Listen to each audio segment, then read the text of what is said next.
Coucou les amis! Hey, 2 vidéos depuis cette semaine. J'essaie de me maintenir, mais c'est parce que j'ai eu une idée. J'espère que vous allez bien. Moi ça va bien. Je termine ma première semaine de vacances. Déjà, ça va trop vite. Il pleut aujourd'hui. C'est une journée très pluvieuse, donc j'en profite pour faire du diamond painting sur ma toile de loutre. J'achève ma ligne ici, là, j'achève, là, puis je vais pouvoir monter encore un petit peu. Et ça va être terminé pour le bleu foncé. Je sais, il reste beaucoup de bleu, mais ça va être du bleu plus pâle. Il va rester à quelques petits endroits du bleu foncé, mais pour ce qui est des grandes parties du bleu foncé, ça va être terminé. Donc, je suis en vidéo ce midi. Ouais, on est en après-midi, j'ai perdu un peu le sens du temps. Parce que j'ai pensé à un petit questionnaire, comme ça, que j'ai trouvé. Que j'ai farfouillé parmi des sites internet où il y a des questionnaires. Là. Puis je ne sais pas si ça a déjà été fait ou si c'est des questions qui ont déjà été posées. Mais on peut peut-être appeler ça le question loufoque. Il va falloir, je pense, un titre là, pour le tag. Là, parce que je vais essayer de taguer des gens. Je vais essayer, j'espère que je vais y penser. Donc, c'est ça. Puis si les questions ont déjà été posées, je m'en excuse là, à la personne qui a peut-être créé un tag comme ça ou qui a déjà posé les questions ou qui a, si vous y avez déjà répondu à ce genre de questionnaire-là. Mais c'est un petit questionnaire qui revient un peu au même là, à chaque questionnaire. Là. C'est des petites questions auxquelles on répond. Puis des fois, ça peut avoir matière à discussion ou des petites réponses là, loufoques. Mais pas tout le temps, là, mais c'est pour apprendre à se connaître. Puis je pense que, bon, oui, on se connaît déjà assez bien là, dans les YouTube là, de Diamond Painting et autres loisirs créatifs. Là. Mon Dieu, ma musique est forte, excusez. Donc, ça commence comme ceci. Préférez-vous un monde sans hiver ou sans été? Moi, personnellement, là, je pourrais pas vivre sans hiver. L'été, je serais capable d'en passer. Parce que si, mettons, on se passe de l'été puis qu'on a le printemps puis l'automne, ça me va. L'été, là, je suis pas une fille d'été, pas du tout.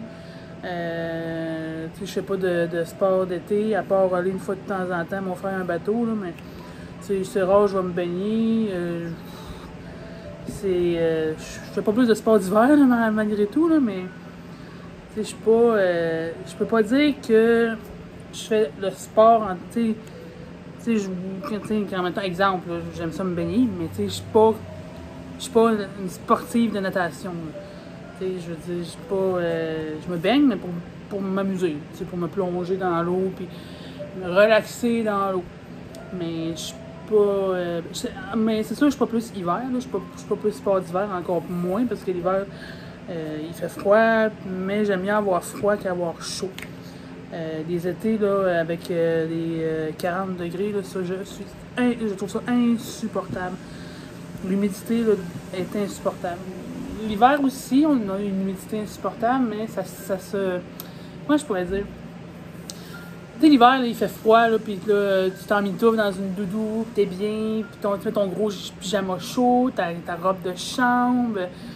Mais quand il fait chaud l'hiver... Quand il fait chaud l'été, puis qu'il fait 40 degrés, t'as pas l'air climatisé, t'as pas de piscine, tu peux plus l'enlever, là, à un moment donné, là.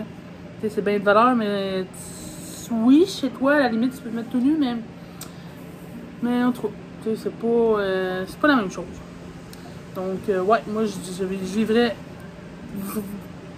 vraiment plus un monde sans été que sans hiver. Si vous étiez un personnage de film d'horreur, comment j'écris ça? Comment vous éviteriez-vous... Mon Dieu, mes questions, je les ai mal écrites. Si vous étiez un personnage de film d'horreur, comment éviteriez-vous de vous faire tuer? Je pense que moi, si j'étais un personnage de film d'horreur, je serais l'homme invisible. Un homme invisible méchant. Tu sais, si tu veux pas te faire tuer, tu te mets invisible, puis ça finit là. C'est fini. T'es invisible, ils savent pas que t'es là. Ils peuvent pas te tuer. N'importe quoi. Quel genre de film es-tu incapable de regarder? La science-fiction. J'aime pas ça, la science-fiction. C'est les affaires de robots, puis de tu sais, qui se passent un peu dans l'espace, ou... tu sais, à la limite, là, le fantastique, ça va, là. Je sais que c'est pas pareil, là, mais... La science-fiction, là, toutes ces affaires, c'est ça, avec des robots, puis comme les Star Wars, puis ces affaires-là, Star Trek, là, je suis vraiment pas fan de tout ça, mais pas du tout. Je suis pas... non. Non, la science-fiction. Je vous dirais, ça, faut pas vraiment plus élaborer, là, mais... Hey, j'ai un petit verre de vin. Je sais, il est pas... il est quelle heure? Il est quoi? Je sais pas quelle heure il est. Il est même pas 3 heures. Ah oui, 3 heures. Il est 3 heures passées. On est correct. On est correct, je suis dans les tons. Donc, ouais. Les films de science-fiction, là, je suis incapable. Tu sais, si quelqu'un est avec moi puis qu'il veut en regarder un, puis on dit « Ah ouais, donc Steph, ça me tente de le regarder, regarde avec moi, blablabla. » Je vais dire oui. Mais comme je suis tout le temps seule, ça arrive pas. Puis c'était pas le genre de ma fille non plus quand elle était à la maison, donc on ne regardait pas des films de science-fiction. Quel a été ton pire mauvais coup? Je suis pas quelqu'un qui fait des mauvais coups. Tu sais, des mauvais coups, genre que ça peut être à la limite dramatique, là. J'en ai jamais fait. La pire chose que j'ai faite, je vous dirais, plus jeune, c'est qu'à un moment donné, j'étais à la maternelle. Maternelle, pour les Français, là, c'est la pré-école, le préscolaire. Ben, peut-être pas pour vous, là, mais nous, c'est vraiment le préscolaire. Ben, pas préscolaire, mais on a 5, dans les âges 5 et 6 ans. Limite 7 ans, tout dépendamment quel mois t'es né, mais habituellement, c'est 5-6 ans. Certains l'ont commencé à 4 ans, on le sait, mais c'est pas bon. C'est pas le but de la question. On était en maternelle et c'était une journée, on l'avait su la veille. Puis moi, j'ai tout le temps eu la peur des sarraux blancs. C'est ironique parce que je travaille en pharmacie. Moi, c'était la peur des sarraux blancs. Tout ce qui portait un sarrau blanc, j'en avais une peur, mais totale. Et la professeure, l'institutrice, l'enseignante, blablabla, nous dit la veille, demain, l'infirmière va venir à l'école. Puis elle va vous examiner, elle va venir faire des petits trucs là, pour vous montrer comment ça fonctionne là, dans les bureaux de médecins, puis ces affaires-là. Qu'est-ce que vous pensez que ça a fait, moi, dans ma tête? Oh my God, il va y avoir un sarrau blanc dans l'école, dans ma classe. Et, ouais. Moi, je n'ai pas parlé. Moi, je restais chez mes grands-parents. À partir de ma très, très tendre enfance, j'étais encore aux couches. Vu que ma mère était très, très, très malade, ben moi, je restais chez mes grands-parents. Donc, ça se passe bien, je me couche. Le lendemain, je me prépare pour aller à l'école. Puis nous, ben on allait à l'école à pied. C'était pas loin de chez moi. Puis on se ramassait, mettons, on était plusieurs enfants là, de la même rue, puis les rues adjacentes. Puis on partait ensemble à l'école. Puis c'était quoi? C'était pas très loin, c'était peut-être 10 minutes à pied, là, je dirais peut-être un peu plus, là, mais un 15 minutes, mettons, max. Gros max. Gros max, 15 minutes. Donc, j'étais avec mon ami, David. Si David est là, salut David, mais je pense que ça me surprendrait beaucoup. Et là, moi, dans ma tête, j'ai oublié. J'ai oublié ça, là, l'affaire de l'infirmière. Et là, il me dit... Ah, hey, aujourd'hui, là, c'est vrai, l'infirmière va être à l'école. Puis lui, il était tout content. Oh, là, moi. Oh! Là, le déclic se fait dans la tête. Je veux pas aller à l'école. Je ne veux pas aller à l'école. Alors là, j'ai dit à mon ami David, j'ai oublié quelque chose. Je vais retourner chez moi, puis je vais demander à ma grand-mère qu'elle vienne me reconduire après. Là, il me dit, OK. Fait que là, lui, il poursuit son chemin. Moi, je rebrousse chemin. Mais là, je veux pas que ma grand-mère sache que je suis revenue, je suis pas allée à l'école. Même si je sais très bien que si, exemple, vous allez voir la suite, l'école aura appelé. Voyons, pourquoi Stéphanie n'est pas à l'école? Il n'y a pas personne qui a appelé pour motiver son absence, puis blablabla, puis blablabla. Puis c'est l'été, donc l'été, les fenêtres sont ouvertes, donc je retourne chez moi. Puis là, je regarde, je fais attention, puis là, je me promène d'une fenêtre à l'autre, puis je regarde où est ma grand-mère. Puis là, j'arrive à la porte d'entrée, puis je vois qu'elle est assise. Dans le temps, on a ce qu'on appelait, je ne sais pas si vous aviez ça chez vous, on avait un endroit où il y avait un petit meuble, il y avait le téléphone, il y avait une chaise à côté du petit meuble. Puis là, on jasait au téléphone, assis à la chaise. Ma grand-mère est là, elle jase avec je ne sais qui. Donc là, je dis, OK, je suis correct. Donc là, je m'en vais à l'arrière de la cour et j'attends. Là, je suis assis sur le bord, tu sais, à terre, dans l'herbe, mais sur le bord de la maison, à côté, sur le mur de la maison, et j'attends. Il faut savoir que, je ne sais pas si c'est comme ça en Europe, mais nous, au Québec, à l'époque, on allait soit à l'école le matin, pour ce qui est de la maternelle, soit à l'école le matin ou l'après-midi. Donc, il y avait un groupe du matin et un groupe du midi, de l'après-midi. Moi, j'y allais le matin. Donc là, j'imagine que le temps passe, mais là, moi, évidemment, tu sais, à un moment donné, tu te tannes, fait que là, je me promenais autour de la maison. Mais là, je sais pas comment elle m'a vu comme passer, probablement où la porte d'entrée, et là, elle rouvre la porte. Et elle dit « Stéphanie Hull, qu'est-ce que tu fais là? » Et je fais « Je suis pas allée à l'école. » « Pourquoi t'es pas allée à l'école? » Et là, oh mon Dieu. Là, j'essaie d'expliquer que j'avais pas une infirmière, puis blablabla, puis blablabla. Fait que j'ai été punie, bien punie, mais punie, là. Il a fallu que je reste toute l'après-midi dans la cuisine, à la table de la cuisine, sur une chaise, toute l'après-midi. Jusqu'à temps que mon grand-père revienne et que je me fasse chicaner. Mais mon grand-père, je chicanais pas fort. Mon grand-père, c'était pas celui qui chicanait le plus fort, là. Il m'a juste dit de pas faire ça, c'était pas gentil, puis que blablabla. Mais bon, ça a été, je pense, ma pire chose. C'est niaiseux, là. J'ai jamais été un enfant là, à problème, puis même adolescente, là, j'ai jamais causé des soucis là, à ma mère plus tard, parce que plus tard, oui, je suis retournée vivre chez ma mère. Là. Mais tu sais, c'est vraiment la seule affaire que je dis que j'ai faite, là, que ça a été comme ma pire nounounerie de jeune, d'enfant. J'ai jamais. De toute façon, j'avais peur de tout, moi, là. Fait que je faisais pas grand-chose de dangereux. Fait que c'est ça. Quelle est la plus belle chose que quelqu'un a fait pour toi? Ben, c'est sûr que, bon, je parlerai pas en enfance. C'est sûr que dans ma tendre enfance, il y en a eu plusieurs. Mais je dirais, là, jusqu'à maintenant. Puis je sais, bon, il y en a beaucoup de petites attentions que les gens ont faites envers moi. Mais une des plus belles choses, ben que je me souviens, c'est pas récent, mais moi, j'ai jamais été comme, tu sais, grandement fêtée, puis les surprises, on m'a jamais fait ça pour ma fête, parce que, bon, c'est sûr que moi, ma fête est en décembre, c'est un petit peu difficile, tu sais, de faire des surprises là, en plein mois d'hiver, puis en plus, à l'approche des fêtes de Noël, puis bon, c'est plus compliqué.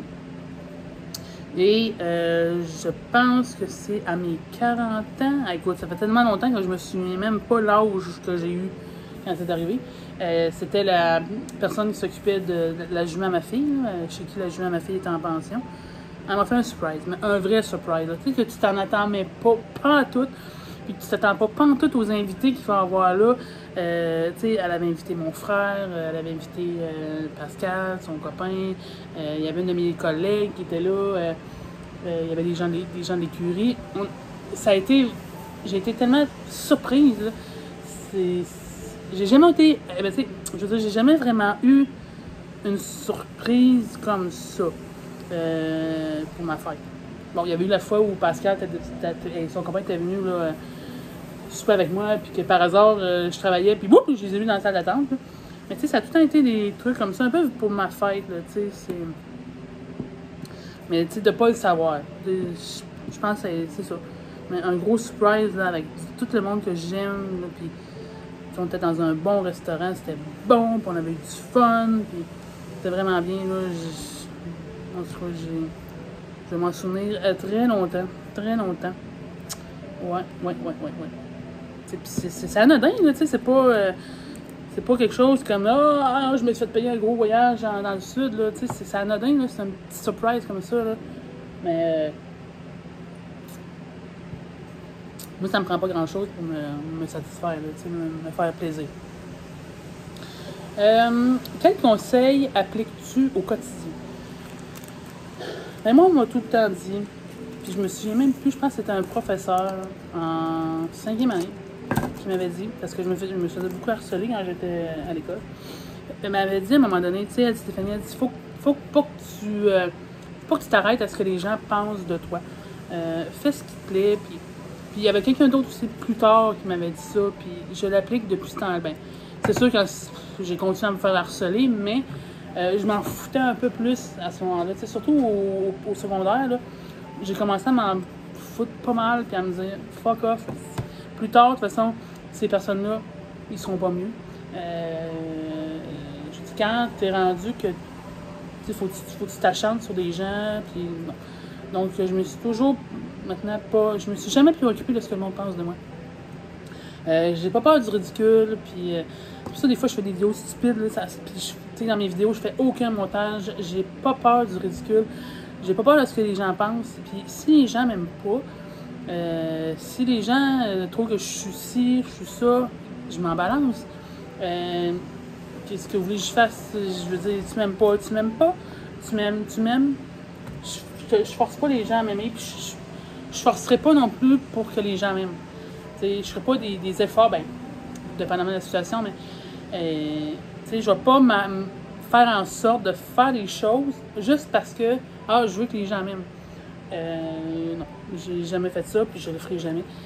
Je suis moi-même, je suis authentique. Puis, je me suis toujours, comme je disais, je me suis toujours jamais préoccupée de ce que les gens pensent de moi. Puis, c'est ça. Selon vous, quel animal serait le plus méchant s'il pouvait parler?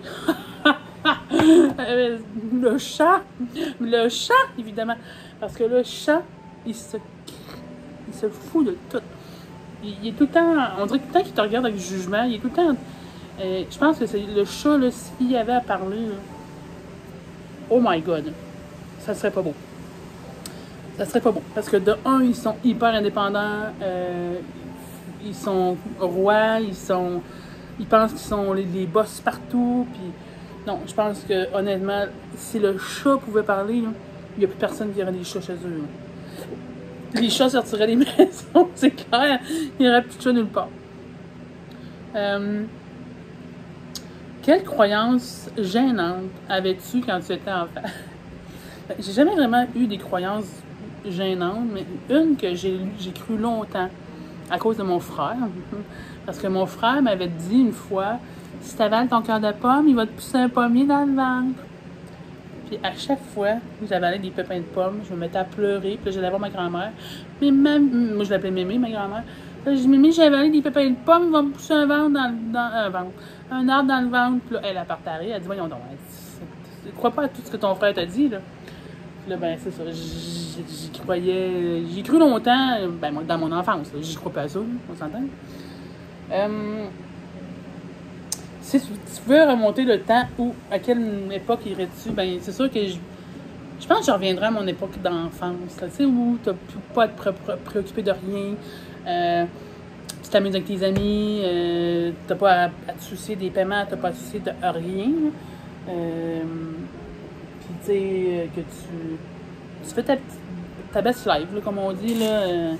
Tu sais, époque, là, ado puis enfance, là, moi, j'aimerais ça revenir à cette époque-là.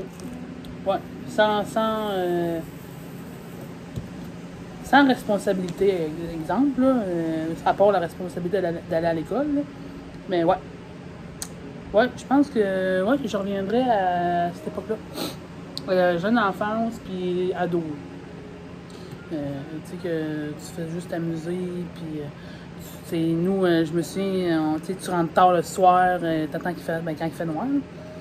Puis tu fais juste jouer dehors, puis c'était pas ce que c'était non plus à l'époque où nous étions jeunes, il n'y avait pas d'internet, on passait nos journées dehors, puis c'était une punition si on n'avait pas le droit d'aller dehors, là.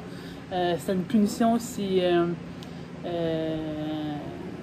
on disait, oui, il pleuvait, ben on trouvait ça emmerdant parce que on savait pas quoi faire, tu sais. Là, il pleut, là, que go, on fait de l'Internet, on fait de la télé.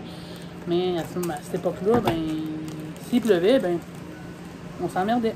On se demandait quoi faire. Donc, moi, l'époque là où que, on était une gang, là, nous autres, on était une gang dans la rue, là, on faisait du vélo, puis on allait au parc, l'été, on allait à la piscine publique. Donc, tu sais, c'est ça. L'époque jeune de même. Ouais, fait que c'est ça mes petites questions. Puis je me suis dit, j'ai une idée, en terminant, de raconter une blague stupide, mais qui fait rire, qui te fait encore rire. Puis moi, il y a une blague que j'ai déjà entendue, puis j'ai tellement ri, là. Puis je l'avais partagée, puis ça a fait rire bien du monde. Puis je suis certaine qu'elle est très connue. Puis c'était une fois un pingouin qui respirait par l'anus. Il s'est assis, il est mort. À chaque fois que je l'entends, ça n'a pas de sens de rire d'une joke de même. Le pingouin, il respire par l'anus, il s'assoit, puis il est mort. C'est drôle, hein? Fait que c'est ça mon petit 20 minutes à peu près avec vous. Je vais taguer 3 personnes. Je pense que je vais taguer Nanou, les loisirs de Nanou, parce que je sais que Nanou adore les tags. Je vais taguer... tiens, je vais aller au Québec. Je vais taguer Jakim. Je vais taguer... je vais taguer... les gens qui ont le temps un peu... Ben, pas qui ont le temps, mais qui en font des tags, qui aiment ça. Je vais taguer Marjorie. Je vais taguer... hey, je sais même plus qui fait des vidéos. En tout cas, c'est ça, pas en gros. Puis c'est ça. Fait que je vais vous souhaiter une bonne fin d'après-midi, ou soirée, ou matinée, tout dépendamment à quel moment vous regardez ma vidéo. Bye!